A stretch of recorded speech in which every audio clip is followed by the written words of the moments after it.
তুমি তো আমায় একদিনে ভাঙনি, রোজ একটু একটু করে যত্ন করে ভেঙেছ আমায়। কি ভাবছো আমি খুব বোকা, তাই না? এত যত্ন করে অবহেলার পরেও মানুষটা ছুটছে তোমার পিছে একটু কথা বলার জন্য। এটুকু বোকা তো ভাবতেই পারো, তা না হলে কি নিজের আত্মসম্মান ইগো ভুলে পাগলের মতো ছুটতাম তোমার পিছে?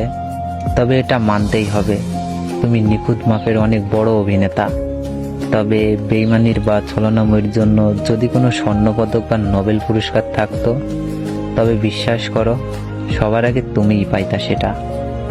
আমি তোমার হয়ে সবার কাছে বলতাম তোমার নিখুঁত অভিনয়ের কথা, দেখতা সবার আগে তুমিই বেইমানির জন্য নোবেল পুরস্কার পাইতা, আর ছলনাময়ীর জন্য পাইতা স্বর্ণপদক। তুমি অনেক বড় মাপের অভিনেতা, আর তুমি ভাবো আমি বড় বোকা।